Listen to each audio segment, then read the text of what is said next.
Hello everyone, and welcome to the Pancake Parlay episode 89. I'm your host, The Don, and I'm here with Chatters. How are you? I'm good, Don. How are you? I am really good. Today we're going to be talking about basically 2 weeks worth of news. So we've got a lot of stuff. Got the movies, TV shows, streaming wars, all the type of stuff. So we've got a lot to talk about. So what's our first topic? Let's just jump right into it. We got a lot to talk about. Yeah, and I guess it's because it's just been pretty busy during January because of all the holiday time. Like I've been spending a lot of time catching up with family and friends and stuff. So yeah, I guess like an apology in advance for not having any shows for the past couple of weeks. But yeah, like you said, Don. Yeah, we've got a lot of stuff to talk about. I guess we've got a little bit of quote unquote anime stuff to talk about. Netflix confirmed that Castlevania 3 is coming out in 2020 as they released a teaser for it. So, hopefully that'll be cool. I like the first two seasons. I think like the animation's like a little rough, but like the story is really good and the characters are really interesting, especially since a lot of them are kind of, there isn't much content around, the characters and stuff. So it'd be interesting what they do for season 3. Yeah, there's not much. Like when it comes to Castlevania, it's basically there's nothing. Even just the games wise, because Konami doesn't really make games anymore, really. So yeah, it's kind of a shame. But yeah, I kind of as you mentioned before, like animation is not as fluid, just because obviously it takes quite a long time to get really good, I guess, animation when it comes to anime type of stuff. But yeah, I'm still glad we're still doing something in this world, and I'm still glad it's going because I feel like Netflix is kind of. It's kind of semi gone on the board of the anime train. Like I think they've got like Seven Deadly Sins and Violet Evergarden. There's a few things that they've kind of jumped on that they're doing, which is like they're kind of competing in the anime space, and yeah they're doing what they need to do, which I find very interesting, and how like anime and its mainstream appeal has kind of grown over the years, and something like Castlevania, which is kind of like more westernized, has also helped them as well.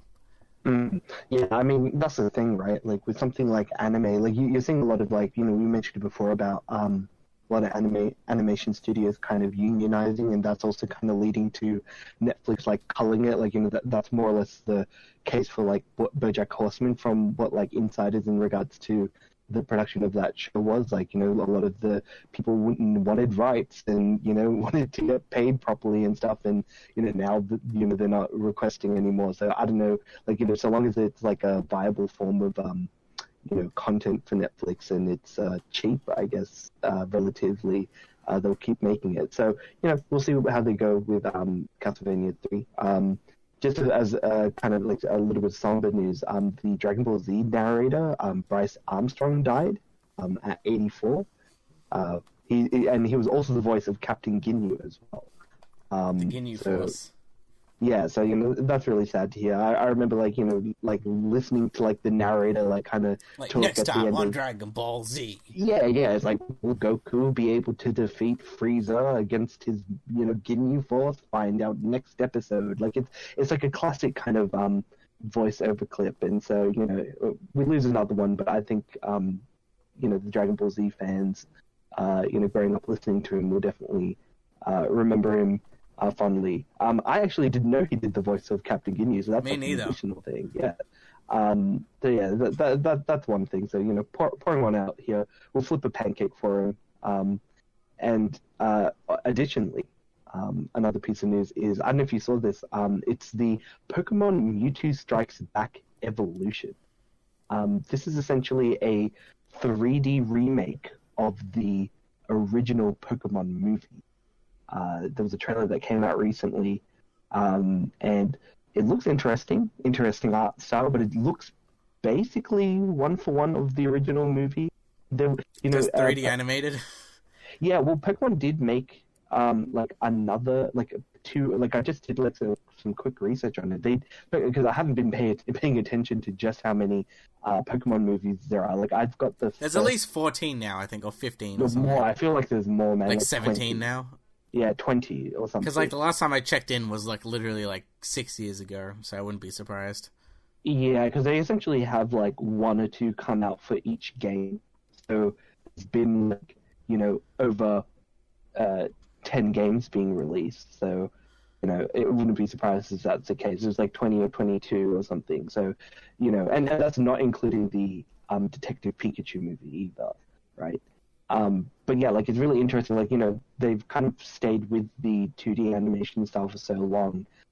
So it kind of seems like they are trying to maybe make the animation style, like use a more cheaper way to kind of create the movies, but also make it so people can make it like a jumping on point. So like, oh, you don't have to watch 20 movies to understand this is like a new continuity, because there are like 2 other movies that are in 3D that happened before this. So I'm guessing like, you can watch those and kind of have its own like kind of meta universe within Pokemon that you can kind of follow. It's the 3D animated universe of Pokemon universe. Yeah, exactly. That's basically as you mentioned before, it kind of looks like pretty much the exact same 1-to-1 of the original movie. Which I guess is fine. Like if it's Disney's doing it, then yeah, sure they can. Why can't Pokemon do it? Yeah, exactly. You're not wrong. I don't know. I just like the original one. I'm kind of biased because obviously I watched that movie when I went to Canada, right? So I got like the Ancient Mew card back when I went to there, and it was almost like back when we didn't have the internet, so like everywhere, so it was almost like a thing where it's like, oh, what is Ancient Mew card? Nah, you're lying, that isn't a thing, blah, blah, blah. But I had it, and then like when the movie came out, like everybody was like, "Whoa, you were telling the truth," and I had like 5 or 6 of them. So because I made my whole family watch the movie, and so you got an Ancient Mew card for every person who went in. So obviously put them through torture, but hey, worth it. It's like they don't remember it. Yeah, exactly. But speaking of Pokemon, Pokemon Sword and Shield announced expansions. Now, I haven't played the games, but I've been following the kind of we've been kind of following the controversy on this show regarding, some of the bugs and all the like missing Pokemon and stuff. They said they built the game from the ground up, right? That was the kind of explanation. Oh, we couldn't make all the Pokemon. Oh, we don't have all of them available because of balancing reasons, and we don't have all the moves. Well, guess what? The new expansions add 200 old Pokemon from the previous games. So that was a lie, and yeah, look, the DLC, look, this is Nintendo's attempt to try and put their foot in the water of like, DLC packs and stuff, which is like a good thing, I personally don't have a problem with it, but I think I kind of hate this whole concept of like, oh, we're gonna like prevent you from having access to certain Pokemon unless you get these expansions or unless you get this update that will happen. Like, it's a free update, but I think they should have made it clear that like, okay, like, due to all the time that we had, we couldn't make all 2,000 Pokemon or however many there are. It's one of those things that they're just trying to, again, they make these. Honestly, the game doesn't look that great. It looks like a mediocre Pokemon game at best. But like obviously the core demographic of people, which ironically isn't children, it's going to be people in their 20s who played these games growing up. Like they're the ones with the disposable income, buying like millions of copies of this game. So they're the ones who are buying it. So you got to make it for the lowest demographic, I guess. Yeah, I guess it's like, I don't know. Like, I feel like every other company does DLC, and it's kind of like, yeah, like, it's par for the course, especially with fighting games, like, all the time. But yeah, I think, like, Nintendo, and especially, I guess, the way, like, this is kind of like the semi-first time, like, Nintendo, and especially kind of like a Pokemon games had such a, I guess, expansion where people are going to get pissed off. I think it's just the way that they sort of handle it, and maybe communication, because like even stuff like Smash, like they always have, like Smash has their, what do you call it? They have their like fighters, they reveal a bunch of stuff, but yeah, for some reason, yeah, I guess for some reason Pokemon's different, if that makes any sense. Yeah, I definitely understand. Because like, you get Mortal Kombat. I think even the like Joker was DLC, and Smash Bros characters, they kind of have their own thing. But like, but for some reason, Pokemon, it doesn't seem like it's a complete package without like majority of the Pokemon, I guess. Well, I personally feel that Game Freak has kind of become really lazy, for the lack of a better word. Like I don't mean to say it too disparaging, because lazy can almost seem like they're purposely doing it, but it could very much be like, hey, like we don't need to do as much and still get just as much sales. And then like there's probably a business department which is like, hey, make this aspect of it limited, make it's already limited in the fact that you can only get certain Pokemon. Like it'll be like maybe 5 Pokemon you can only not get from each other's game, right? Like the ones that they sell. It's kind of crazy that format is still a thing, and especially because there's like a new Pokemon styled MMO that came out recently for PCs called Temtems, I think, like TEMTEM. It's basically a knockoff Pokemon MMO, but apparently it's really good. They've got I saw a little bit of it. They've got a platypus as the water type Pokemon, which I thought was pretty smart. Like I'm surprised that Pokemon hasn't actually come up with a platypus starter Pokemon or something. You know what I mean? Mm-hmm. But speaking of game news, you probably have seen this and are equally as sad as me. But Cyberpunk 2077 got delayed to September. Honestly, I'm not.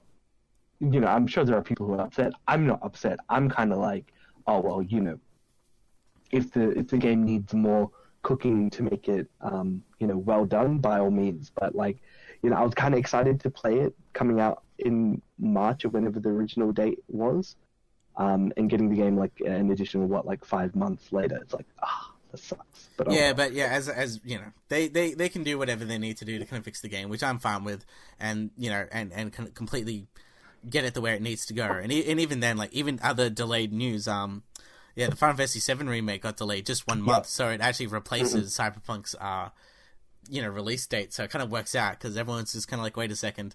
So Final Fantasy VII remake is moving the exact same basically day as Cyberpunk. You got 2 big RPGs, and now it's moved off. Yeah, did it only get delayed by 1 month? I thought they also got delayed by quite a long time. Not surprisingly, a month. I think they even did the same thing with Final Fantasy 15, where they're just like, it's coming out in September, and then they're just like, okay, fine, it's coming out in November. I don't know. They just needed an extra I don't know, whatever days to kind of get it done, which is it's a small one. But yeah, the interesting thing about the Cyberpunk thing is that I think they've been on record and just saying, oh yeah, there's no new gen ports of this game happening or in the current works, which I'm just like, I press X to doubt that's gonna within a few months they're gonna be like, yeah, here's the new version of it that with the new consoles, because that's definitely coming out at the end of this year sometime. Yeah, I actually did see that there was a rumor on Altcar, it's a gaming website, and apparently their sources say that Cyberpunk has been delayed because of the current gen consoles, right? So because apparently it's not running optimally on the Xbox One and the PS4. That's kind of leading to them being like, oh shit, well, we have to spend more time tweaking the games and making sure that they run correctly. Obviously, treat this particular aspect as rumor. It might not be true, but it kind of makes sense that they want to delay the game, especially because if you look at a lot of games in regards to in release dates and stuff, you see stuff like GTA, they will make their games come out on consoles first, because that's where they're going to make the bulk of their money, and then a year later they'll release it on PC, because there's a lot of piracy and things that happen, so that kind of makes sense that they want to do that. I'm not actually too sure how the sales for Red Dead Redemption 2 went for the PC. I hope it went well. I haven't picked it up yet because I'm actually still playing Breath of the Wild, and I may start playing The Witcher 3 very soon. So that might take up a lot of my proverbial you've got a lot of RPGs up your way. Well, for me, I'm just I'm just playing a few games to kind of finish off, last year type of thing. So I'm kind of semi ahead of the curve, but not really. Yeah, well, I mean, the thing is, like, Zelda's like barely an RPG. Like Breath of the Wild is like barely an RPG. Like it's but it is pretty long though. Oh yeah, it's hella long. Like I think the thing is like it scratches the itch that I had of like, oh, I need like a game kind of like Assassin's Creed where you need to do some planning, you need to do like some adventuring and stuff like that, and like explore the world and Breath of the Wild, beautiful game. I probably can beat like the next boss, but I'm just kind of like going in every single area and like visiting every nook and cranny just to see every single temple, get it all done. Yeah, exactly. Because the thing is, like, I never grew up playing the Zelda games that much. Like, I rented Ocarina of Time and Majora's Mask, but like I never really got the Zelda itch, so to speak. Like, I played them. I do probably need to play Ocarina of Time and Majora's Mask on the 3DS because I did buy them, but that's a problem for future me. One time, one day. One day I'll eventually add it to my list of things to do. But speaking of Witcher 3, apparently the maker of Witcher, the production, the showrunner, sorry, he wants Mark Hamill to come on board to play Vesemir. Now, from my understanding, is he Geralt's trainer? Yeah, basically he works with him in Kaer Morhen, which is where the witches kind of had their. It's like an old. It used to be a castle, an area where all the witches used to train a certain class. And then I think even before the books, there's a lot of backstory before the books, but essentially that area got wiped out. So that's why kind of witches are hard to come by in kind of like the new kind of era. Yeah, it got destroyed, right? Yeah, and basically Vesemir is kind of like the old trainee, all the old trainer, like who's wise and knows stuff, kind of like a Luke Skywalker, but less jaded, like I guess. Oh, I guess I was gonna say he's kind of like the Yoda. Because he is literally Mark Hamill, so everyone's just basically like, yeah, he'd be a perfect fit because he's just a wise man who trains people. It's like, and I guess he could probably also, I don't know if Vesemir is like kind of like a hard ass or something, but I can imagine like Mark Hamill kind of playing that character, being like a bit of a hard ass as well, like on Witcher, because on Geralt's characters, like, no, you have to do X or Y. It'll be interesting because like there's so much stuff. Because I started playing 2 and I was like, you know what, I want a little bit of like a background on Witcher just in general, and I saw a video online and I'm like, oh man, like they only kind of did like a little bit of the first 2 books in the series, and it just makes me think like there's so like if you go into Witcher 3 without knowing, like playing the previous games or not even necessarily the games, not knowing the books, you miss out on so much like. There's so much stuff that happens. There's even a lot of things like there's a lot of stuff when you jump into Witcher 3, like in the first. But as far as I know, the first 2 Witcher games, they do not mention Ciri whatsoever. And then I think they expected a bunch of people who, they've been playing the games. It's like, The Witcher 3, there's Ciri. We're barely going to explain where she comes from and what's the deal with her. But she's kind of here. Like, they just kind of put it there. So I feel like, in a sense, kind of like the Witcher lore is very confusing in the way of, like, I'm trying to compare it to something, but I'm not quite sure if it's like a good comparison. But in the sense of kind of like things of like, there's a lot of backstory before even the books, but it's explained in the books, kind of what sort of the world's like. And then the games kind of have their own thing, and then the TV show focuses on the first 2 books. But even then, it's very like there's only certain few stories they adapt. So it's kind of like I heard something like the Berserk anime versus the Berserk manga it's kind of like that, where it's like, hey, we're gonna adapt certain things, but there's so much you're missing out on that. It's almost like not even the real story that in context you get. Well, you see, the difference is with something like the Berserk manga is like they obviously like it also was created in the time when like the anime, sorry, it was also created in the time when like fillers were a lot more common and stuff. So like obviously they had to pad out a lot of stuff and make up stuff. So it's not obviously a 1-to-1 with the original manga itself. I think the difference is that like with Witcher 1, 2, 3 is kind of like the Witcher 1 is supposed to kind of almost be like a blank slate, like, you know, oh, he forgets his memories and all that, and then, you know, you're trying to figure out everything that happened in the previous books as the It's basically a good go info on. dump. Yeah, and I don't know, it's kind of like Witcher 3 is like, oh, he has all his memories by now, at least, right? Because like I totally didn't know that, like, it's like the bad guy, who in Witcher 2 is a Witcher who helped Geralt in like one of the previous books, and I'm like, oh, okay, like that. You know, it makes more sense if you like it builds more tension if like you knew who that character was, if you know what I mean. But you know, it is what it is. But yeah, it'll be interesting to see whether Mark Hamill does join it. I'd like to see him on there, but we'll have to see if that comes to pass. But we will be getting more Witcher stuff because you know, Netflix is apparently making a Witcher movie that ties in the show between seasons. So, you know, I guess this movie is going to be set in between seasons 1 and 2. Maybe it'll be, you know, based around like, you know, maybe a short tale or something like that. But yeah, that sounds really cool that they're kind of, you know, being a lot more flexible with what exactly they want to explore and, you know, how they want to convey the content of The Witcher to the general audience. I'm totally on board with that. What do you think?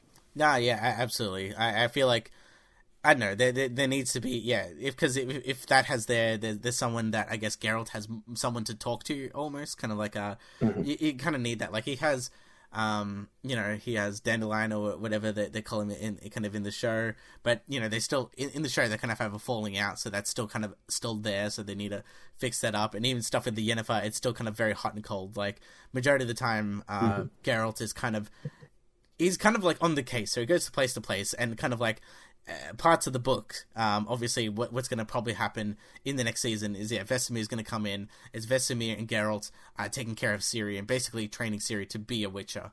And that's probably going to be the next kind of season, whatever it is, along with this other stuff. So yeah, it'd be good to kind of have something else, like someone else there as well who's also a Witcher, and kind of like and then on not only that, but it gives it a good segue to learn more about how witches are kind of semi-made, what are the training they go through, all that type of stuff that like you don't really get at all in kind of the first season. So yeah, it'd be good.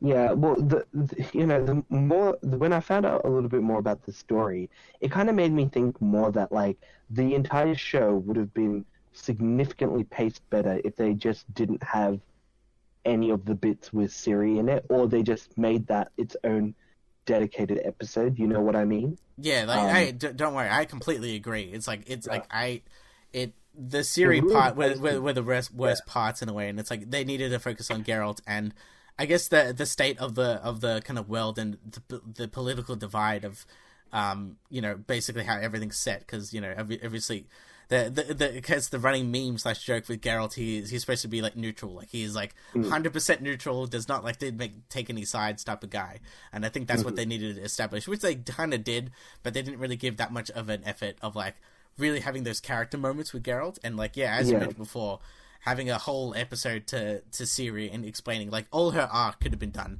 in basically in that kind of day, or like one episode basically. Well, it's that, and also the very first episode of The Witcher kind of like it seemed very out of place for like the tone of the rest of the show. Like it should have just been like a linear timeline, and they should have explained like, you know, the one thing that's the big reveal is like, oh, the person who was in the basement was Geralt all along, right? But that's not a fucking huge reveal anyways. Like, yeah, anyone with 2 brain cells can figure out, like, yeah, that's who. You know what? That's actually kind of a pet peeve I've kind of had with more recent TV shows. It's even what they did with the new Watchmen TV show and things like that, where they kind of like have all these things where they maybe don't really make any sense, or it's kind of like maybe disjointed or something like that, where it's like, okay, how did this person get this? It's like, it's a plot hole, but then obviously you watch more episodes, it's like, haha, it's not a plot hole all along. Like, I don't know. I don't like this type of storytelling these days, where it's like all will be revealed if you just watch 3 or 4 episodes in, and then we'll give you the backstory of how this happened, how it all happened. Yeah. I hate too. Like, unless it's done in a really, it needs to be done in a clever way, and it needs to be done. Personally, I think it should be done. It's like one of those classic things of like, there's a murder at the beginning of the show, and then it's supposed to show you what happens. But that that's the thing. leads That's to that's the a good murder, that's right? like a premise, and it goes on. But just little small things of like, how did one person get over here, or where did like this gun come from, or something like that, and then like they explain it later on, where it's like the whole, even just talking about the mystery with Geralt being in the dungeon the whole time, like go get him and he's gone, and that's like a big reveal. It's like that did not need to be something that you held back from the audience. Be like, oh, he was there the whole time, like yeah, and why? he escaped. Oh, fantastic! Right? Yeah. It's like it would have been better if they just kept it all linear. But I kind of understand that. Like, yeah, they needed to. They casted Ciri, and they wanted to put a focus on the Ciri character. It's like, unfortunately, she doesn't really do anything all season. She literally just hopefully- runs, finds the nilfs, the nilf elf things, and then they just say, "Yeah, you got some destiny, yada yada," and then you can she stay escapes, here, runs away, and and then she finally finds Geralt. finds Geralt. Yeah. Well, so, And like, they're very happy. well, that's the thing. At least, like with something like Yennefer, she's at least got an arc. She's got things to. She has her own evolution. But yeah, Ciri doesn't really do much. So yeah, I think that's the kind of problem with it. But yeah, like either way, I think season 2 they'll be a lot more focused. I think 100%. And to be honest, and this is an additional aside because it's really good news for Netflix because The Witcher has been tracked to be Netflix's biggest TV show premiere with 76 million viewers in 4 weeks. That's kind of crazy. Yeah, that's a big deal. I don't know how, like, I'm assuming Stranger Things obviously got more, but like, I actually don't think so. I think that's the point. Like, I think like this movie kind of, not movie, the series kind of blasted it. However, just as an additional aside, with Netflix has recently said that they're tracking viewership differently now. It used to be the case that a view of like an episode, like a proper view of an episode, used to be considered if you watched 70% of a show, I think. Something like that, 70% of a show. So even if like, you watched a movie, you watched it 70% through. It's technically viewed. It's technically viewed. Like you actually made like a conscious decision to watch it. But Netflix recently changed the definition of what it constitutes as a view. Now, according to the company, it measures what counts as a view to be at least 2 minutes, long enough to indicate that the choice was intentional. This comes from them. And the thing is, technically, it coincides with a lot of other, streaming platforms when you kind of like how they measure viewership, right? But yeah, it kind of seems like they're going to this in order to try and inflate their numbers, because now I think it's something that would have only been viewed 30 million times. Like, oh well, if people watched 2 minutes of an episode, it kind of gives them an extra like 10%. Maybe like 25%. Now it'll be 35 or 40 million views instead. You know what I mean? Yeah, and it's like, I think obviously it's optics because the streaming wars is like it's a thing now. To be fair, like they also said that like one of the reasons is that they say that differing lengths of its programming means that the 70% completion rate methodology makes less sense, which I can kind of understand because some shows can only be like it's just 10 minutes or 15 minutes, and that is a lot different. Like if somebody only watches like 10 minutes of that, or of a show that's like 20 minutes, it doesn't constitute as a view. You know what I mean? So yeah, I guess it's like so it's better for smaller things, but for longer content, like if you're watching something for 40 minutes versus something that goes on for 10 minutes, it means a lot less if you're watching it for 10 minutes. But yeah, I see it as like a move to kind of inflate their numbers, but it does make sense that they'll move towards that metric because a lot of other companies, I'm pretty sure, like, even just, on social media with something like Facebook, right? Like, I think like 2 seconds or like 3 seconds is like enough to constitute a view on Facebook. So Yeah, even and if you're it's basically you scroll down the feed and it's like so yeah, long because as yeah. it's on autoplay, and so it will count it as a view if you're scrolling slow enough, or reading something else, and then it will count that as a view. You know what I mean? So that kind of explains maybe why the show itself is kind of got a lot more viewer completion than its previous previous content that's on Netflix. But Yeah, absolutely. But even with then, I kind of wanted to see.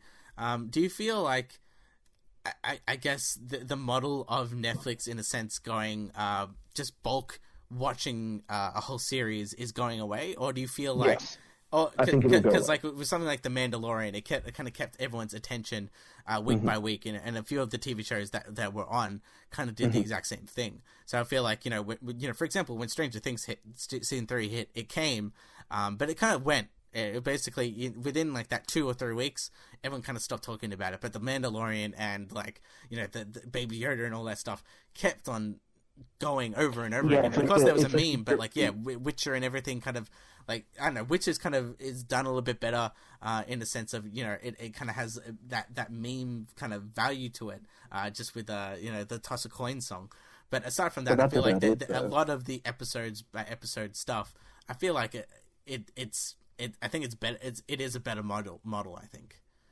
Look, the drip feeding of content does make the show a little bit more valuable to the viewers because there's this kind of limited opportunity to watch a show, right? Like obviously you can do what I guess like maybe a lot of people did, not a lot, but like some people did, which is wait for all 10 episodes to drop and then bulk watch it. But then you kind of miss out on the extravaganza and the kind of water cooler conversations about people's opinions about Baby Yoda and what's going to happen next episode, is are they going to defeat the Sith or whatever. It does allow for more conversation to happen, and I think that's the kind of I think back when Titan season 1 came out, we talked about it, and I kind of questioned DC's kind of decision to go down that route with Titans, but like in the end, like the more I kind of thought about it, like they were like from memory, they were the first people. That was the first show I was aware of that kind of did. They had a streaming service, and then they decided to release it on a episode basis rather than giving people something to bulk watch. I think giving people something to bulk watch is more consumer friendly, but drip feeding it is more company friendly, if that makes sense, right? It allows it keeps the conversation going. More people for talking your product for a longer time, and you can definitely see like more of the optics, and like you can see I guess viewership drops if you need to see it, or things exactly. Like that, like week by That's week. True. Like does it defend itself against like multiple viewings, and do people remember to watch it over something where it's a bulk watch, and you kind of get that first initial segment of kind of the watching. So I feel like that's what maybe moving forward that maybe Netflix might do, or maybe they'll just keep it because it's like they basically started it, so they're kind of keeping it maybe. Well, that's the thing. I think like with certain shows, because I think I mentioned it in a previous podcast that there was some English cooking show that they were releasing it on an episode by episode basis, because I think that was the kind of contract. So I think maybe for shows that are maybe Netflix produced or Netflix made, maybe they'll release it in a bulk content, because they even kind of put it themselves like, oh no, we're going to release everything for you guys to watch all at once and stuff, like binge. Don't worry about it. But I think eventually they'll kind of move towards that kind of drip feed content, even if that means like maybe they'll have a company make the show and not directly made by Netflix, if that makes sense, and that gets around their whole, oh well, it's not actually made in-house by Netflix, it's actually made by this company. You know what I mean? Yeah, absolutely. Yeah, and and look, like that's the thing. Like if you think like the Netflix recently used the Google trending to claim that Witcher was more popular than The Mandalorian. But I think the thing is, like, if you kind of stratify the data, which is essentially kind of breaking it down into further for analysis, right? And you just stratify it for America. Mandalorian is actually more popular than Witcher. And at the same time, if you think about it, just because something is being searched on Google, it doesn't necessarily mean that it's more popular, right? Like, I was on Reddit, and this one guy kind of perfectly, had the statement that I was thinking about. He said, I watched both, but I Googled The Witcher because I didn't know as much about the show, right? And so that makes sense. Like The Mandalorian, if you know what Star Wars is, boom, you can go into it. You don't really have to Google it. You know what Star Wars is and what The Mandalorian is. But if you don't know anything about The Witcher, well, of course it's going to get Google. I think I Googled The Witcher more than Mandalorian or YouTube. Yeah, because at least there's like the Star Wars universe, and like if you're you semi know something about Star Wars, I think you know about Mandalorians and those bounty hunters and everything. So it's like a side thing. Or it's like Witcher kind of has the people who've either read the books and played the games, and that's kind of really it. It doesn't really have that. It didn't hit that mainstream appeal because it really only was for like gamers and people who've read the books. But like having a TV show / movie, it does break you into the mainstream. So it I see Witcher as a continuing series that's kind of going to have spin-offs and definitely come back. And I think CD Projekt Red are probably going to come back to another Witcher game at some point, probably. Mm-hmm. Yeah, especially with the popularity of the TV show and the resurgence of popularity of the games as well, especially number 3. But speaking of Star Wars, we'll just actually speak about like 2 other sci-fi stuff really quickly. Altered Carbon season 2 is set to come out on February 27th, so looking forward to that. More cyberpunk shit, which I love, something to keep me waiting for Cyberpunk 2077. And also The Expanse has been confirmed for season 5, including up to 3 of the series regulars, so that's really cool. That's really good because it got shopped around. I think it's at which studio is it? Hulu or something like that. Mm-hmm. Amazon. Amazon. Okay, I'm just happy because Amazon seems to be doing really well with their programming, and they're going to continue doing that, especially with the Lord of the Rings TV show and the Wheel of Time TV show. But Expanse, the latest season was really great. It almost felt like we never left, but at the same time, they've got a bigger budget now. I haven't talked about it yet because I'm not quite sure if you finished it, but I have, and I really enjoyed the season. The Expanse? Yes. Yeah, I finished it. Yeah. Okay, we're talking about that next week. Yeah, we'll definitely talk about it next week. But and then Altered Carbon, it's been a while. It's been basically like since January last year, I think it came out around that time. 2018, right? Yeah, something like that for a very long time. So it's like it's been a while. So it's good that we can see it back and see where the story goes. Because I think Altered Carbon's also based off some sort of book or something like that. I think so. Maybe. Either way, I really just enjoyed the setting and kind of what they can do with the world and where the story will go to next. Because I think sci-fi and fantasy seem to be kind of taking over. Which is a good thing. I love that's the kind of stuff that I usually like consuming and reading in book form. I don't really typically read things that like. I guess I could probably read like fantasy, like maybe. Like about like Lord of the Rings and stuff, like probably maybe, but maybe I might think about reading Wheels of Time. But something that I really love reading is sci-fi. Sci-fi stuff always gets me like thinking about like how does this work? How's that work? And blah blah blah. But that's just me personally. But now we can talk about Star Wars. The other sci-fi thing. Yeah, the other sci-fi thing. Well, I guess technically sci-fantasy. It's weird, not important. It's the combination of both. Yeah, right. So Star Wars, The Clone Wars Season 7, the final season, will be coming out February 17th, so pretty soon. And they had just dropped the final trailer, which I thought looked really dope. It kind of, screams, of the exact same tone of the previous seasons, which is kind of what you want from the show. I was just kind of a little bit like worried about whether or not, there'd be enough like meddling from Disney or whatever, but it seems good. Got some Darth Maul, got more Ahsoka, It's obviously going to be dealing with like kind of the end or towards the end of the war. I think it's going to have some stuff about like the Mandalorians in it as well. So that's really cool. So I'm looking forward to seeing how that all comes together in the end. Yeah, it seems like they're tying up all the loose ends there, because the Clone Wars got cancelled before it got to finish off kind of a story arc, and at least they've got this season. I am kind of semi-annoyed that it's almost like we're bringing it back, but we're going to bring it back for one season. I'm like, I think it was only supposed to have it one more season. Like, it was supposed to only get one more season. But yeah, and during the production of the season, that's when Disney got bought out. So then it was all halted, which is unfortunate. But, we're getting it all done, so that, that's all good in the end. So I'm definitely looking forward to all that. Just more Star Wars update, because if there's anything that we do, it's talk about Star Wars, right? So Rise of Skywalker made $1 billion globally finally.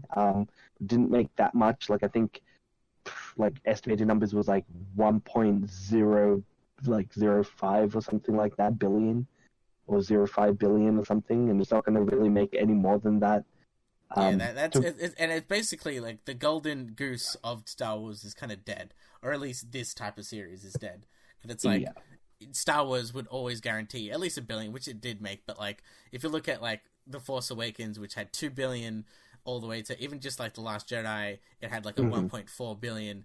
Like, you can definitely see there's a drop off, and any franchise that has a drop off like that, for example, like the Transformers movies had it. Hunger Games had it, like all these different types of franchises. You should be going up, not down. And I think it's a clear sign to a lot of the corporate at Disney as well as Lucasfilm to be like, hey, we do not like any of this stuff. Please change it, Mm-hmm. Yeah, and I think ultimately, the fact that it took 28 days, right? Like, it's the longest, what did Last Jedi took 19, Force Awakens took 12 days, and Force Awakens made $2 billion. Right, so definitely a reduction in investments, returns in investments, right? So that's Star Wars at the moment, and even John Boyega, I said it before in the previous podcast, but he's just been roasting everyone online, specifically the Reylo fans. He posted like a meme about. It was a tweet, and it essentially showed it said Star Wars romance, and it was basically Kylo Ren being stabbed through the chest by Rey, and then fighting in a lightsaber fight, right? And it's kind of mocking the fact that like the romance aspect in The Last Jedi kind of felt really forced and pandering, right, to the I guess the Reylo fans out there, the shippers, so to speak, to the point that like even in an Insta comment, like somebody said it's not about who gets kissed, but like essentially just implying that like, oh well, it doesn't matter who she kisses, it's who she ends up with in the end. And he literally says it's all about who ends up laying pipe. I agree. I'm like, God damn. This guy. Man. You do not care. Yeah, he clearly, like, honestly, I think the movie has done, and he's basically been attacked like online by all these kind of rabid. Well, I call them rabid because it's like, who gives a shit? Who gives a shit? Like, they don't care about the quality of how bad the past 3 films are, but they care about like one of the actors like taking the piss of a fictional character in a show. It's not really supposed to be an attack of Daisy Ridley or Adam Driver. It's supposed to be about like the bad writing, because honestly, I think the characters, like, I don't think the actors are bad. They were just given bad scripts and bad direction, and like I've actually kind of set up like my own kind of Star Wars Dungeons and Dragons kind of setting. And it's basically is set after episode 6, so 7, 8, and 9 won't be canon with what I'm doing. So like all of those movies doesn't matter. That's probably for the best. Probably for the best, because I think that's what they have to do for the series to be successful going forward. Because I don't know if you also saw the original script for The Rise of Skywalker got leaked out. Yeah, I watched a video about it, and it's like, it seems like it was basically a completely different movie. Right. So do you want to run down a little bit of, what you I remember? don't have a link at the moment. Okay, yeah, but yeah. Oh, well, what I do recall is that obviously there's no Palpatine in this. Palpatine does not come back. I think the bad guy, if I wasn't mistaken, was Kylo. Like, as in, like, they... Well, Kylo remains like so in Travara's script, the draft is technically was made 1 week before Carrie Fisher's death. So she actually had like a bigger role in it, and the title was called Duel of Fates, which does sound like a pretty cool title. However, they technically have a song called Duel of Fates, so for me it's kind of like, I don't know if you really want to... referencing episode 1, or... Yeah, like, well, I mean, I just think it's like a lazy name. It's like, it's like, come on. Like, it's a cool name, but it's like, it's already a song, and a classic song at best. It's going to be basically the battle music to my Dungeons and Dragons game. Every time they get into battle, it's just going to be Duel of Fates playing. But yeah, essentially, like I'll read the opening crawl. So it says, the iron grip of the First Order has spread to the furthest reaches of the galaxy. Only a few scattered planets remain unoccupied. Traitorous acts are punishable by death. Determined to suffocate a growing unrest, Supreme Leader Kylo Ren has silenced all communications between neighboring systems. Led by General Leia Organa, the Resistance has planned a secret mission to prevent their annihilation and forge a path to freedom. So, as you can see, Princess Leia did end up having a big role, and also BB-8 and Rose Tico also had a yeah, I do remember well. that there was an established thing of Rose Tico kind of building a rapport and relationship with what do you call it, Rey. So they kind of had this kind of thing going on where they're kind of like working together, and obviously, I think to quote the person who leaked it, it'd be too controversial if they basically, or I forgot the exact word. It was basically like controversial if they kept the Rose Tico stuff in, as kind of being one of the main characters, or being more in the movies. And there's like 3 or 4 seasons. I'm not 3 or 4 seasons, 3 or 4 scenes with her, if I'm not mistaken. Yeah, well, and the thing is, there's like a scene where Rey is revealed to have created her own like lightsaber, which is like a double-bladed lightsaber hybrid weapon based on like using her staff and then Luke's lightsaber, and maybe they might have introduced like Leia's lightsaber as well. I don't know. Like essentially, they steal like a Star Destroyer. They go to Mustafar as well. Kylo Ren goes there, and like he's being haunted by Luke Skywalker's ghost, and saying, "Hey, look, like you're going down a dark path." So it's like that kind of seems cool. Like he's being haunted by the fact that he more or less killed his master and stuff like that. Not only that, but then it reminds me of The Last Jedi, where when Luke died, quote unquote, he said, "See you around, kid." I'm like, oh, so he's gonna come back for the next movie. He's gonna do something. Never happened. Oh well, it does happen, but not to. But not to Kylo though, because when he said "see you around, kid," I'm like, wait a second, what do you mean "see you around"? Yeah, exactly. So it's interesting in terms of what they're trying to like. I mean, there's the Babu Frick thing. Apparently, they thought it was a bad idea. He was going to be the next Jar Jar, but I really liked him. He was really cute, and apparently he was JJ's creation. So I'm like, yeah. I like the character. Yeah, I mean, I think a lot of people ended up liking the character. But yeah, there's all this stuff like, what is it?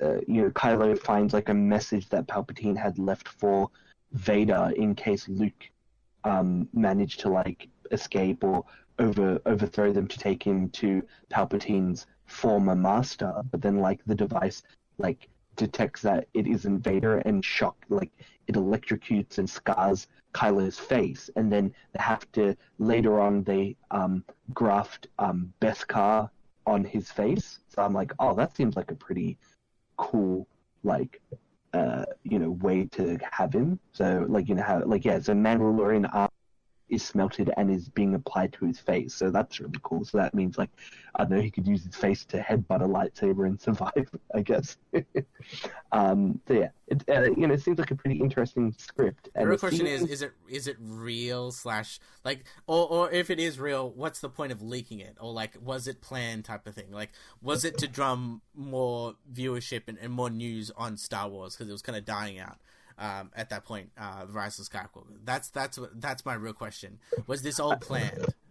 I mean, honestly, I don't think so. Just because, like, I don't think Disney wants the bad press for Star Wars. So I think, like, obviously maybe somebody from, like, maybe Trevorrow's camp, because obviously he's not on the project anymore. Like, there's also, like, what is it? The actor who played Doctor Who had already done his scenes as well, so, like, he obviously was having, like, had some kind of role in the movie. David Tennant. I think everyone was not David Tennant. It's the one that came after him.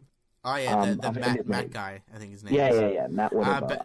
Yeah, like, essentially, I think everyone was speculating he was going to be like a young Palpatine or something. I don't know. Young Palpatine, or like the brother, right? Or like something like that. Something representative of the dark side. Like, that's what I heard, like, from the Clone Wars TV shows. Like, there was, like, the episode about, like, the light side and the dark side, and they're represented by these two entities or whatever, like a brother and a sister, and then there's, like, the father. He was supposed to be, like, that character, but yeah, obviously it didn't come to pass, and we'll never know. I don't think, like, unless there's more things that get leaked, or maybe John Boyega decides to get drunk and tell us everything.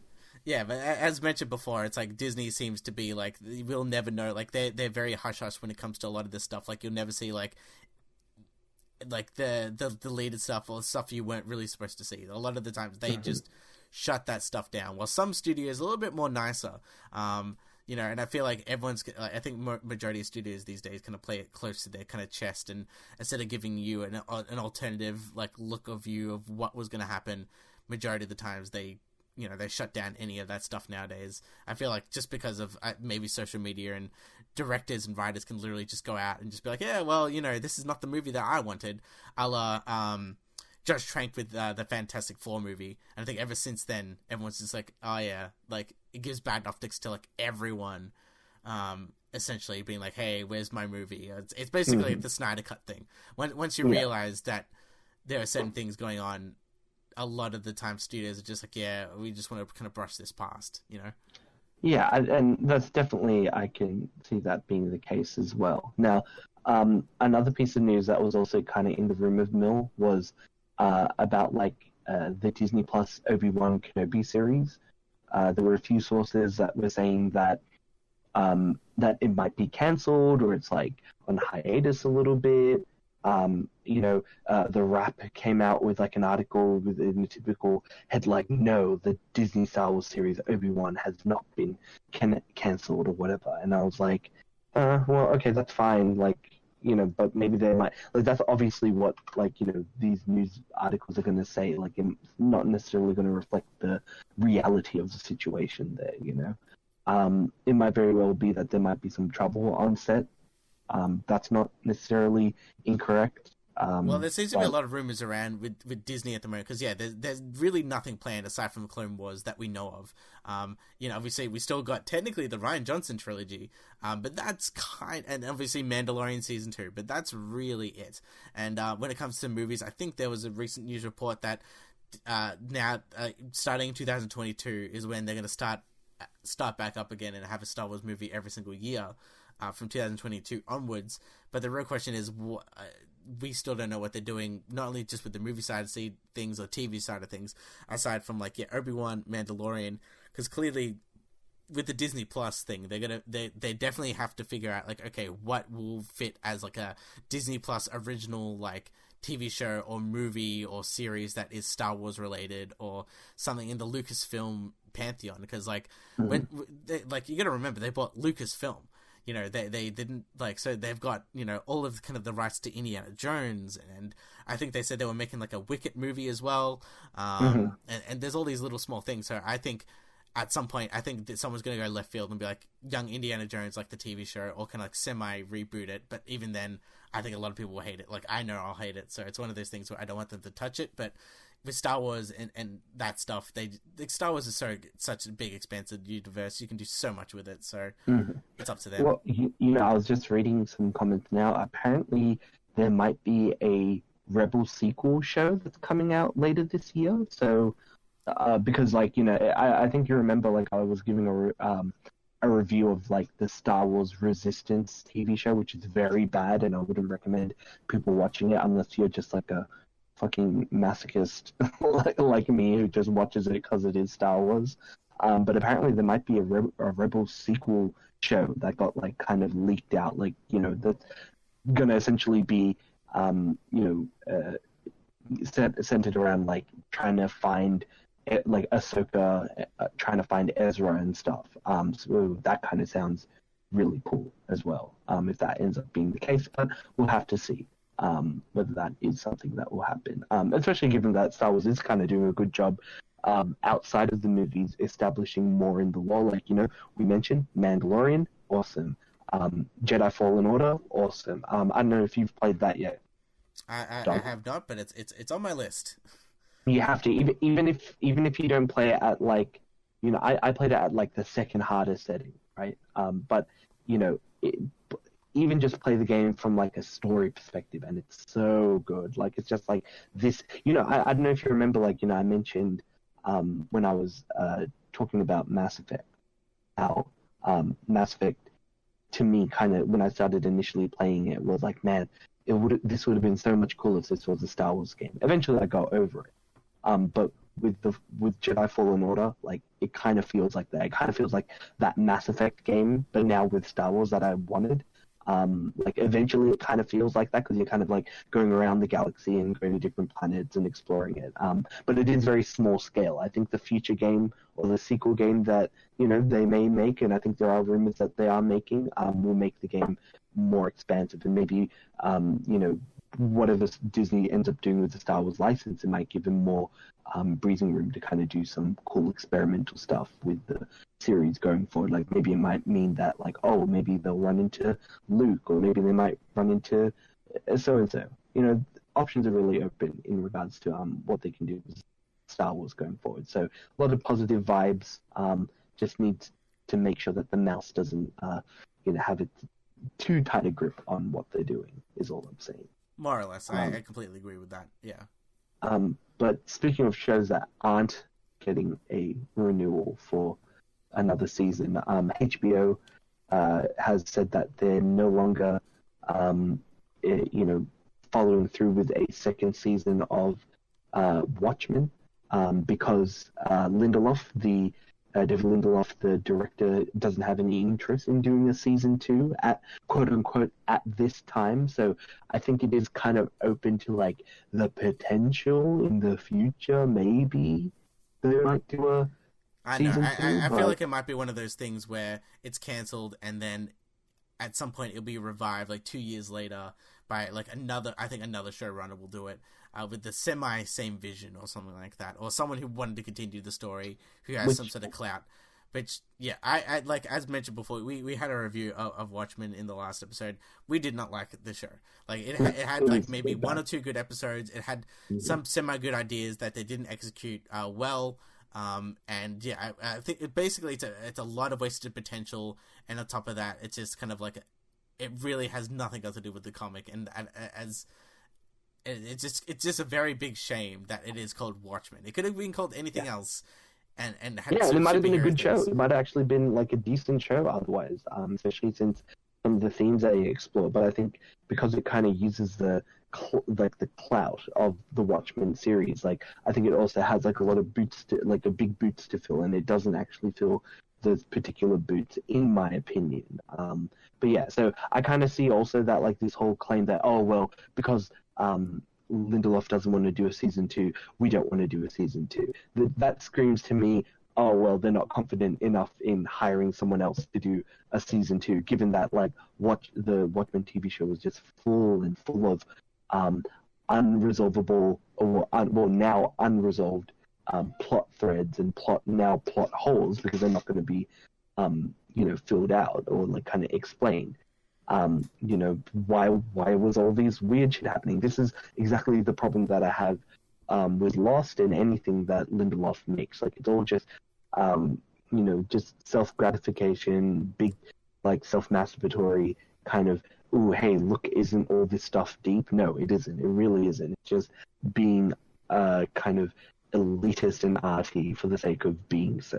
I think I heard a comment once of, like, the best way to explain the Watchmen TV show. It's basically like up and coming like 20-something young filmmaker whose like favorite directors are like Tarantino and a few other things, and they never understand the full grasp of those directors and what they're trying to say, but it's a very surface level of what they're saying. Like, oh yeah, it's gonna be edgy and cool, and like it's set in this dystopian future where this happens. like a robot trying to figure out what's good about it. Yeah, I could definitely see that. Yeah, it's something like that where it's like a student film where it's like, what makes everything so cool and edgelordy, and let's make it a thing. Mm-hmm. And on top of that, just to kind of follow up from shows kind of losing creative leads and stuff like that. Doctor Strange 2's director has left due to quote unquote creative differences. So Scott Derrickson, he's the director, he dropped out. And apparently part of it has to do with, and as he explains on his Twitter, Marvel and I have mutually agreed to part ways from Doctor Strange in the Multiverse of Madness due to creative differences. I'm thankful for a collaboration and will remain on as an EP, so an executive producer. So, that's just, he's got to have like some say. That's PR talk, I think.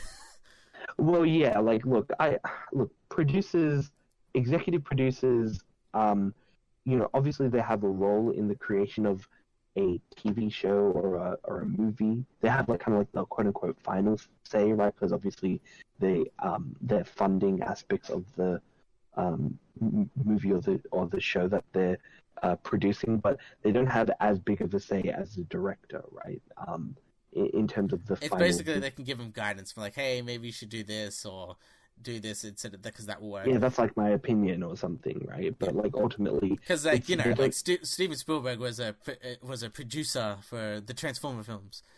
It's like those type of, that type of thing. Where it's like it depends on how far it goes, but like and sometimes some people use it as like a way to gain clout. Like we had what is it? The director of the Dark Knight movies. Whose name I'm blanking on, but like, Nolan? Yeah, Nolan. Like Nolan was a producer for Man of Steel, right? But obviously, like, not all of his kind of stuff kind of came through in that aspects of it did, but you kind of see maybe some of the DNA from producers in a show, or a movie, but you don't see it kind of laced as something thematically throughout the film. You see it sprinkled here and there. Yeah. Scott Derrickson's kind of gone. He directed the original Doctor Strange, and basically his filmography is more or less all horror films. So he's very much like in that horror camp. He did Sinister, which is actually a very underrated film, I think, with Ethan Hawke. A horror film with Ethan Hawke. I think it came at the same time as like the Insidious movie, so I think Insidious overshadowed Sinister. Okay. So that's what kind of happened with that. But yeah, at least like their first Doctor Strange movie was just like, I thought it was okay. It's probably the middling range of the MCU movies. And like, I don't know, from what I've heard of what this new movie was supposed to be, and I think maybe the split of difference is obviously it has to be some sort of tone thing, or what the content of the I guess the movie, because I think everyone's just saying this is linking to that WandaVision TV show, and this is something that's a really good link to basically whatever the new MCU is going to look like. So I feel like maybe he had a vision, much like Edgar Wright, and it was just like, hey, look, I want to do something, you can't do this. Okay, then I'm out. Well, look, it makes kind of sense because, as you said, like, if he's like a horror director, and because we're going through with like a horror direction with the Multiverse of Madness, right? Like, maybe they're kind of doing crazy shit that's happening, but maybe maybe what he wanted to do, Disney has said, nope, we don't want that. We want to make it a little bit more consumable for the average person. And he's like, you know what? No, fuck this. I'm going to bounce, right? Like, it could be the case that's the reason why it's kind of come through the way it is now. But I guess we'll have to see, what it ends up being further on. Also, apparently the Disney Hawkeye series has been delayed indefinitely, but according to Veg reporter Julia Alexander, a Disney representative said that these allegations are completely inaccurate. So we'll have to see whether anything comes out of Hawkeye. It's a bit of a shame because I think like Jeremy Renner's character kind of doesn't do too much. He really only gets a real full arc in, like, I think Endgame, basically, when his family disappears, more or less. Well, Endgame, and then like a little bit in, what is it, the bad movie, Age of Ultron, right? Like a little bit in that. He has like a little bit of... yeah, because I think everyone's speculated he was going to die, so it's like, oh yeah, time to give him a story arc. Yeah, exactly, right? So, whether or not that's actually going to come through in the end, we'll have to see. But yeah, speaking of like more comic book news, so they revealed a little bit of the set for the Batman movie. So there was a couple of police cars on like the streets of London that had like, I think like Gotham City Police or something like on the side or something like that to kind of give away that, oh yeah, this is like supposed to be set in Gotham. But I think the more kind of interesting pictures for me in particular is the fact that I think it's supposed to be Robert Pattinson, and he's like on a motorcycle, right? And he's like on a motorcycle. He's got like a backpack. He's got like a face covering, like kind of like not a bandana, but like if you can kind of imagine, like how like ninjas have like the face covering that you can kind of see the outlines of the nose and mouth. So he's got that over his face. And the thing is, it kind of reminds me of in the New 52, there was a comic series known as Batman, like a run for like Batman Year 0 or something. Mm-hmm. And it was basically like Batman in this like almost like a apocalypse style, and he had like a raggedy ass like motorcycle, and his like Batman costume was kind of janky and shit, like, and it was supposed to be like a reference to his original Batman costume that he first appeared in, like including like the purple gloves and stuff like that. And it kind of reminds me of that, like, oh, like maybe that's what they're kind of trying to do with this new kind of Robert Pattinson Batman. Like, he's supposed to be like a little bit more, he doesn't have all the tech, he's not experienced, so he's kind of going into things a little bit like brand new and stuff. So it'd be interesting to see. It's just a rumor at this point. Like a speculation at the point. Well, yeah, it's basically like leaked photos, like set photos, and that's why most of the time they have a controlled set type of thing. My quick question to you, because it like from what I see of the leaked photos, do you think they're going to go down the Nolan route and make it realistic, or are they going to try to bring the fantasy elements into this thing?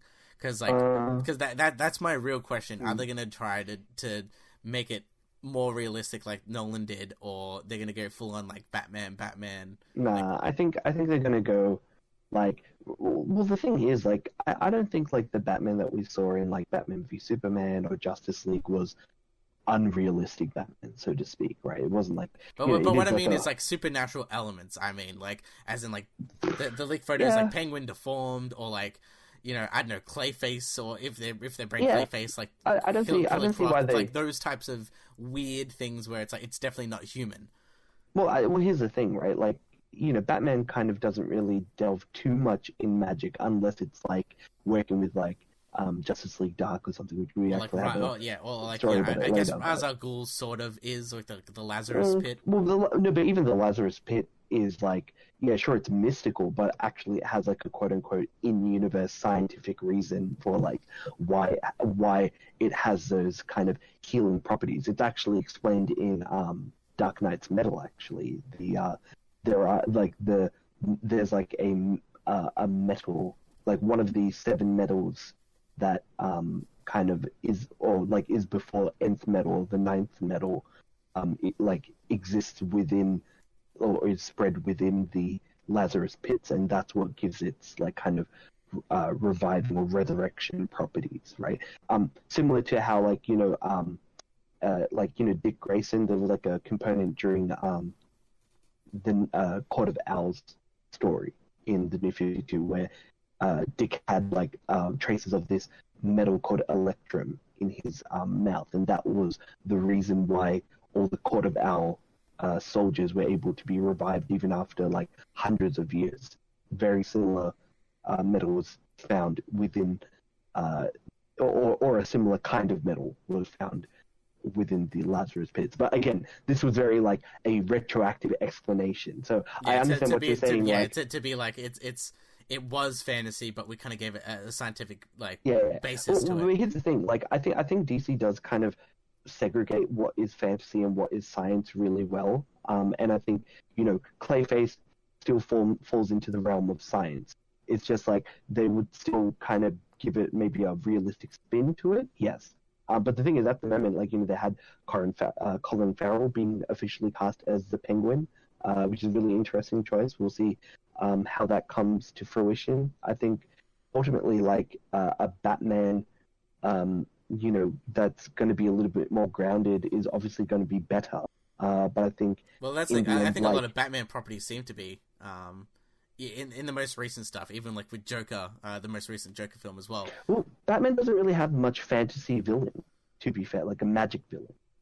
And that's ultimately it. Like, because he doesn't have that, all his unless they're dealing with like I mentioned, like a Justice League Dark or a Justice League crossover or something, he's not going to really have all the stuff that I've been reading for Justice League at the moment in the comics. Like, yeah, he's dealing with magic, but that's mainly because they're dealing with like a multiversal threat. They're trying to use whatever they can to fight against it or thwart it, so to speak. It kind of makes sense, because I'm trying to think. It's like Victor Zsasz is just a serial killer more or less, and Victor, Zatanna is like a support character, but the only thing I can think of is like Poison Ivy seems to be the one questionable thing. No, but even her stuff is like technically like she chemicals fell on her just the same like as the Flash, right? And she's now has like a in-depth like connection to the Green, which is like a concept. And the thing is, Swamp Thing is technically part of the Green as well, and he's and associate with the Justice League Dark and the magic community. But in the end, Poison Ivy is still more science than, because she creates like a lot of her pheromones, and she creates like a lot of toxins and stuff like that to fight and use against the regular people. By the way, just as a side note, not a proper review, I've been watching the Harley Quinn series. Excellent show. We should maybe give it a review maybe once it's finished or something like that.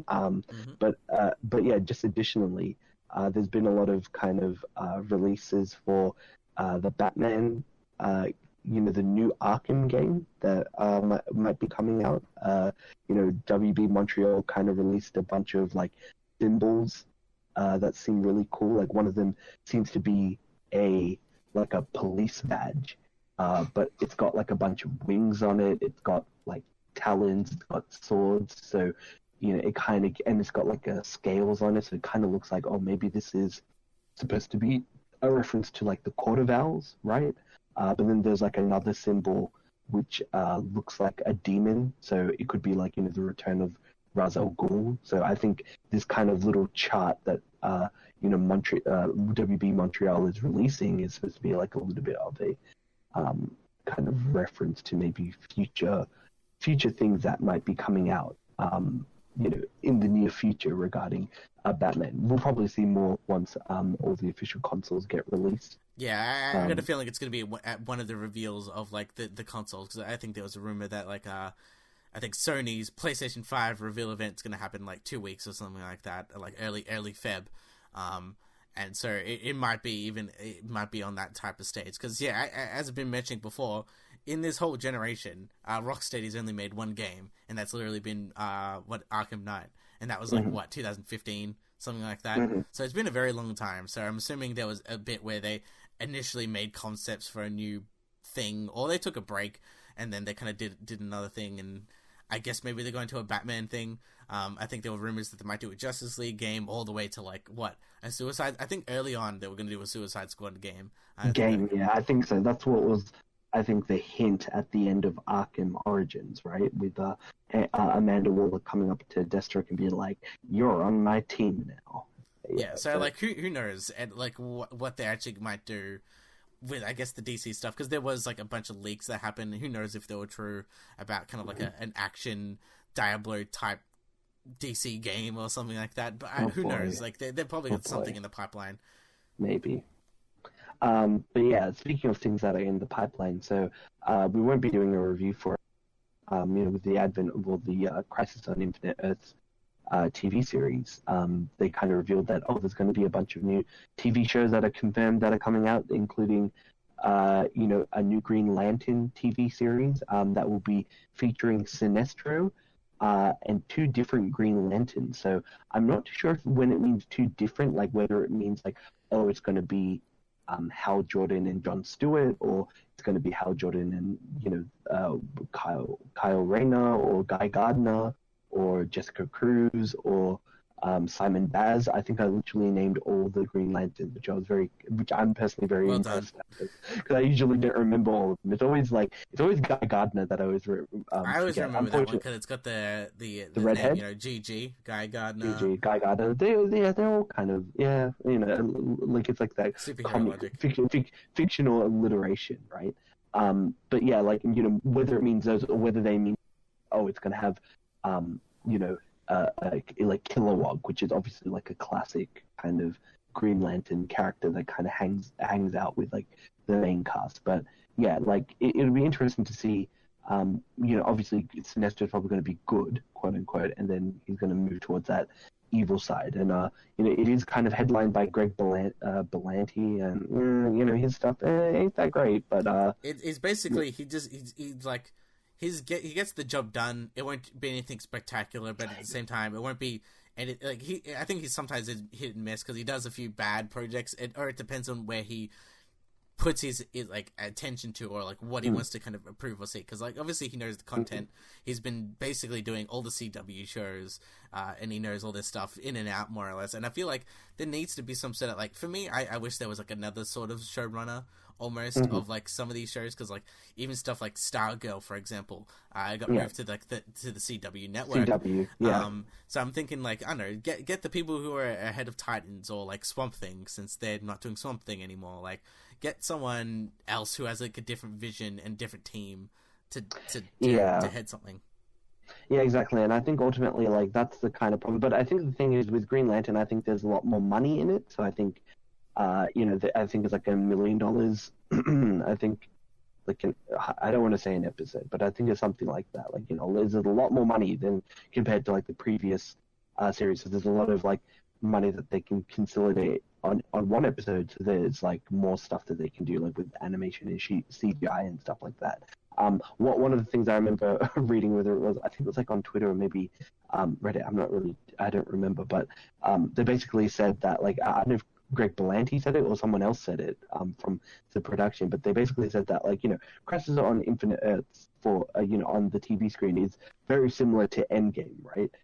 Because it's kind of like, all the heroes coming together against like a universal threat, like, the Anti-Monitor, right? But they kind of described it like, the Crisis on Infinite Earths is kind of like, Endgame, but it's more like, instead of having the Endgame budget, it's Endgame's catering budget. That's the budget that they used to make Crisis on Infinite Earths, and I think that kind of like summed up very like succinctly like the difference in terms of money and funding that, like, TV shows get versus like quality grade A movies that we see on the big screen. Yeah, and like at least I think he's he's probably hired, and he knows his stuff in the sense of like he probably knows how to budget stuff really well, and I think that's why Warner Brothers seems to be relatively confident with him, because they're just like, we know you're not going to go over budget, your limits of what we can do, and you can at least run from what you have, and I think that's why they're probably confident in hiring him all the time, just because of the whole monetary issue seems to be a big thing stopping a lot of different projects and how to move things. Like Exactly. even talking about Doctor Strange, like it could just be because like we want things to be more accessible, so we can't have that, you know. Yeah, yeah, exactly. And I guess one thing, one additional thing that I wanted to mention is that they uh, officially released the nominations for the Oscars for 2020. And Joker got 11 nominations, from my understanding, And it's the most which out is of everyone this year, so yeah. And yeah, well, it's interesting because I think we both kind of collectively agreed that hey, maybe we'll just hold off, giving out our best movies until Oscars come out, and then we can kind of do like a little bit of contrast. Also gives me more time to kind of watch films like 1917 because I haven't seen that movie oh, yet. it's really great. Like It's really basically, great. that's what I've been watching. In the For meantime, the past like 2 or 3 weeks, I've been watching all the Oscar type movies. hmm I could probably do like a similar review maybe next week of all like a kind of quick review of all the movies that I thought that were gonna get nominated here and there, and kind of put it in there. Another thing, what people would say is a snub is Uncut Gems. oh yeah, Not I've only heard. Adam Sandler making an amazing performance, but that didn't really get nominated for anything, which hmm is a kind of a real shame. It has a momentum of energy that is kind of like, yeah, it's just off the wall. So I feel like that's very interesting. And it seems to be in the award season, Joker seems to be winning quite a lot of, I guess, production awards and obviously lead actor awards, whilst the Yeah. main movies that seem to be actually winning is actually Parasite, Ah, okay, interesting. which I have seen Like also. yeah, as a foreign film, right? So here's the thing. From what I understand, Joker won the Golden Globe, for Best Actor, correct? And Yes.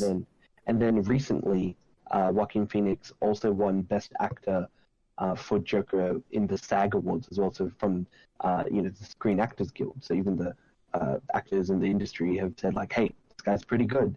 Uh, so I think that kind of is a good indication that Phoenix will get his first Oscar, and that Joker will, win its I Oscar, think and Phoenix has already had an Oscar. I'm pretty sure he's at least uh, one for. I think he's at least one for Gladiator. is that true? I'm not too. I'm actually not sure. I wouldn't be surprised. But he is an amazing actor, and if he hasn't won yet, I'd be shocked. But I think I think he's I at think least that's the one. thing. Like I think that's also the reason why, um, that's like an extra incentive for um the kind of committee to give him an Oscar because he hasn't got one yet, even though he despite being a good actor, if that makes sense, very similarly to what's his face, DiCaprio. DiCaprio, correct.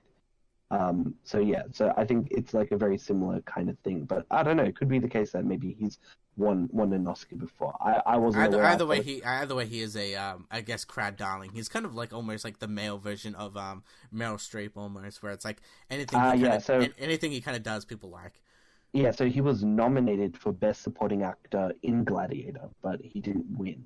Hmm. He was also nominated for Best Actor in Walk the Line and The Master. I have not watched these films, but hey, I that's have Walk the Line is the Johnny Cash bio movie, and okay. The Master is about like him going into a cult. Both Okay. really great films, and yeah, he basically anything he's in, he does really amazing work. Mhm. So yeah, I'm shocked as well that he hasn't in there. So, and that's the thing, he has semi tough competition. If it wasn't for the Competition. Joker, like I think Taron Egerton as Elton John in Rocket Man is a really good performance as well. But it just really depends on your bets, and I think like yeah, Joker seems to be the one to go for. I was going to say, so given that you were saying about Parasite, right? Hmm. Do you think that Parasite will win the? I guess we could do maybe Predictions. our prediction, because next week will be 1 week away from Oscars. Maybe you want to give your predictions for it, but do you think Parasite might win the best movie because it's going to be an attempt of the Oscars to kind of have a larger international appeal by trying to be like, hey, like films in South Korea and films in Japan, films in India, films in wherever have a chance at winning Oscars now, because that's what it would technically open it up to, right? Yes, and I do kind of think so. Like I obviously feel like I like the movie. I think it's pretty good. It'd be on my top 10 list for sure. But that's because I don't think like last year wasn't that great Very for strong. movies. No, neither. So that's why I kind of feel like it's a good movie type of thing. I wouldn't put it as my favorite. But still, like I possibly my whole thing with all these types of awards, and I need to look in. So the Oscar category also has best foreign film, and I always find that very strange. In a sense of kind of like if you win the best foreign film, like it's kind of like you automatically kind of get the second prize sort of like the best film, but it's not 100% like the best film. Yeah. So because I guess like the best foreign film can still be number 10 versus what the best film overall around the world would be, right? I think it's very similar to people were complaining, I think, about I forget the Grammys or something like that, how or MTV Music Awards or whatever it may be, right?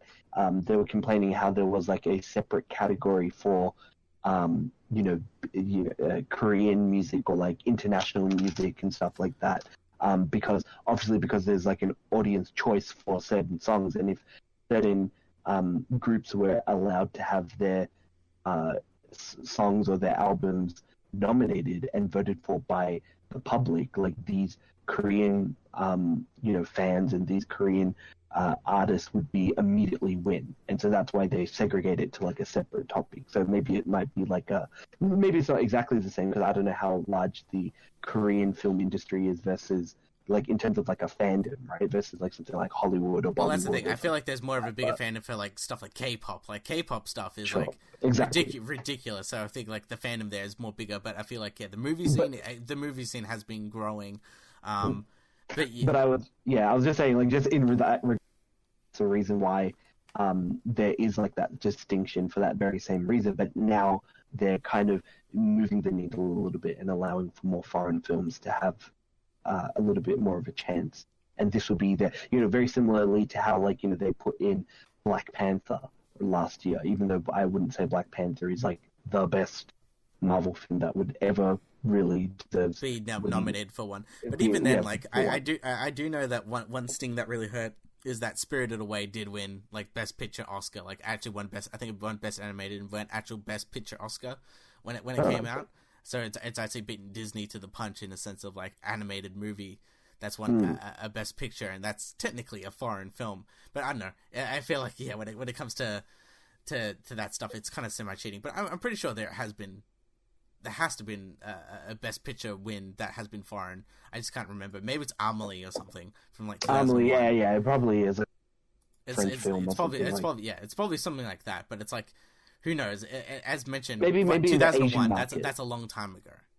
Yeah, maybe I mean more like in the Asian market, right? Like to try and like next it'll be like China, next it'll be India. Who knows? Well, that's the thing. That's why I always feel like when people talk about like Hollywood and everyone's like, yeah, you need like more Indian like representation, for example. I'm like, man, like Bollywood is like a lot bigger than Hollywood. Like Bollywood makes a lot more in terms film, of how much content they make, and like even just like stuff that they have a different view and feel of things that I almost feel like they don't care. Like they have their own stuff. Even I know about the Godfather guy that everyone loves in the Bollywood scene. Like the guy that everyone loves. He's like in music and in movies and everything like that. Everyone loves him, and he's like a billionaire pretty much. And like I forgot his name. But essentially it for them it's a big deal, and I feel like it's basically like if we wanted to get nominated for a Bollywood film type of thing. It's like you have your own niche and so be it, but it depends on like if you're in the Hollywood system and if it's made in I guess in kind of America, that's kind of the difference. Well, maybe. I guess that's the thing, right? Exactly. Like if the award, like I'm not too sure what kind of awards they have in Bollywood, but do they give out like awards to like American TV, like American movies and stuff like that? I'm not sure. Maybe it could be something. But yeah, that's the case, and I hope Joker wins. I'm looking forward to seeing how all that pans out. And I guess our last piece of news is about Justice League Dark and how apparently Bad Robot, so J.J. Abrams' company, is developing film and TV projects based on the DC property of Justice League Dark. Very, very I don't know, interesting decision. I'm cautiously optimistic. I think, as I mentioned, I think a few times in this podcast, I am a very big fan of the Justice League Dark stuff that they did in New 52. I really love Hellblazer, aka John Constantine stuff. I love Zatanna. I love like Swamp Thing. I like even Dead Man, and like I feel like it's a very unique and cool concept that you don't really see in I guess comic books and things like that. But like I've wanted this. There's been this project has been talked about for so long. Even before all this stuff, I probably nearly 10 years ago, I would say maybe like 7 years ago, that all this Justice League Dark, You've got like the movies and stuff, what is it? The animated ones, but there's the animated movies. There's even you had Swamp Thing. You had like Constantine kind of appear in like the CW stuff and have these little sideshow, but there hasn't been like a proper kind of collaboration between. Where it's basically just a team that deals with like magic and supernatural type of stuff, and like I just want this, but my whole curiosity is the whole bad robot thing, like basically. There was the rumors, and they've been confirmed to basically be true, where kind of JJ is kind of like helming a lot of the DC projects and what they want to do, and kind of give them a direction. My whole thing is, as mentioned before, what he did with Star Wars and things like that, he's a really good person who starts something, but like having a plan for the rest of it does not work. And I feel like that's why I say I'm cautiously optimistic, where he'll probably give it a semi-interesting and unique take on things, but he'll do the same mystery type of thing or leave it very open to interpretation and do something that way. So that's why I want, like, that's the thing. I love this, that I want it to actually come to fruition, but at the same time, I maybe don't want it this particular way, but I'll take whatever you want. Just like Suicide Squad. Like, you can make anything into a Suicide Squad thing, and I'll still make it and watch it and probably love it. So that's kind of me. Yeah. I mean, man, that's what I'm saying. You got to get on the Justice League Dark comics that have come out in 2018. There's only about 20-something issues or whatever, and it's, in my opinion, it's better than the new 52 series. But I think also it's a little bit different as well, in a sense that it is a little bit more from memory. The new 52 stuff felt a little bit more kind of horror-ish, whereas the horror still exists. It's just as more grand scale to what's happening, and it's more it involves more with the universe and magic and its place in the universe and the people who are involved in it. It's excellent. I highly recommend the 2018 series that is still ongoing. Yeah, I'll probably have a catch-up read on that. Definitely. And also the Suicide Squad comic has started. A new one has started at #1, so you should definitely get on it. It's actually in the first issue. I think it's freedom fighters. They stop a nuclear I think submarine in Sydney or something, or Western Australia. Boomerang comes around. Well, Captain Boomerang is there, yes, correct. However, they have to deal with the Suicide Squad is basically called on in order to take these guys out. But the big reveal is, it all gets prepared for Deadshot to shoot them with the kind of the detonating thing in their neck, and now they all work for this. Yeah. So now all these freedom fighters now work for the Suicide Squad. That's basically the premise for it. So, and also Amanda Waller is no longer. What happened? Oh my god! Great shock. Yeah. Either way, I definitely gotta catch up on my comic book reading, especially the new DC stuff. I haven't been, I don't know, for the past 2 years. I think I've kind of been slack, even just with Doomsday Clock. I think. Doomsday Clock. I still need to read the rest. I was gonna say, because I'm cautiously optimistic as well. Because the thing is, if JJ is good at one thing, it's kind of revitalizing franchises or kind of rebooting them. Star Trek, Star Wars. What was the other thing that he did? Mission Impossible 3.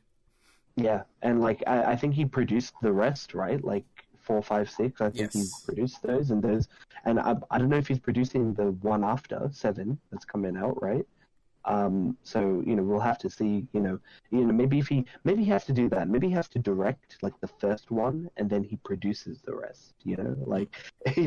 But I think I don't know. Maybe I can see Snyder doing something like a Superman movie, right? Not necessarily Justice League Dark. But hey, if that's what he wants to do, let the man do it, right? And let's see. Like DC's stuff is like all over the place, so maybe you can kind of bring everything to account.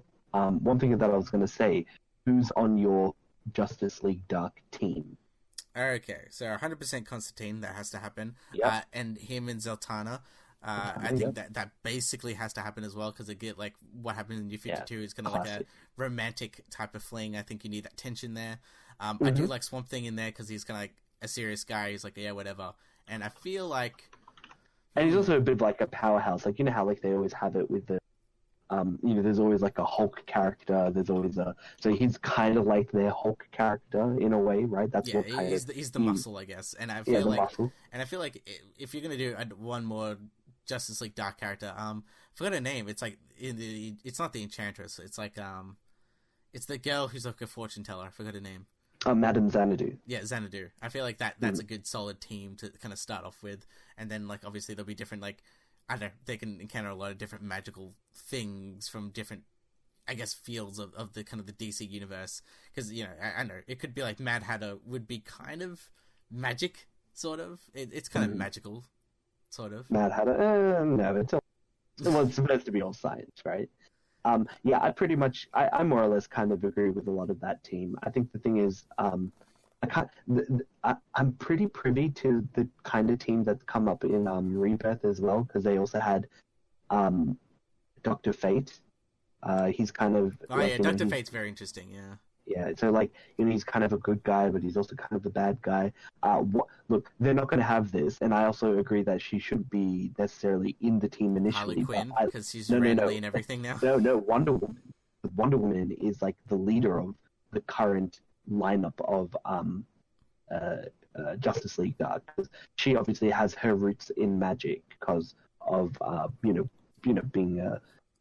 part of Greek mythology and all that. But they've got a really good organic way of kind of introducing her to, because she's the one who's like, hey, you know what, we need to have a team of magic users to fight the stuff that the Justice League isn't aware of. They also have Man-Bat, who obviously is a Batman villain, but essentially he kind of acts as a little bit of like the fish out of water, because he obviously comes from a science background, but he's kind of really fascinated with the world of magic and is like, oh, how does this work? And I'm going to try and figure out how to use this sigil and how to combine these like kind of magic circles to form this. So it's like he's kind of approaching science from a really analytic point. So it seems like a really good, and also because he's like half man, half bat, it's like kind of works pretty well with the why not? The magic, yeah, because why not, right? But then it also has like Zatanna, Constantine, Swamp Thing. It also has Detective Chimp, which is kind of random, but yes, he also has like a background in magic as well. But it doesn't necessarily need to have a talking chimp in it. But yeah, maybe Deadman might be cool, because he obviously has like a cool power. I think he was in New 52 as well. But yeah, a lot of really cool stuff. But yeah, look forward to maybe them doing some cool stuff with Justice League Dark. Yes, we'll see how it all comes to. Hopefully we'll get some sort of announcement from DC at some point. But yeah, that would be us for this week. You remember you can always listen to us on Spotify, iTunes, Libsyn, iTunes. I think I said that before, but anyways, iTunes and all the type of streaming places you get your podcasts from, and our YouTube channel, Marketing Movies. So until next time, maybe Henry Cavill is going to be in Justice League Dark and be like a controlled Superman because he is weak to magic. So until next time, see ya. Catch ya.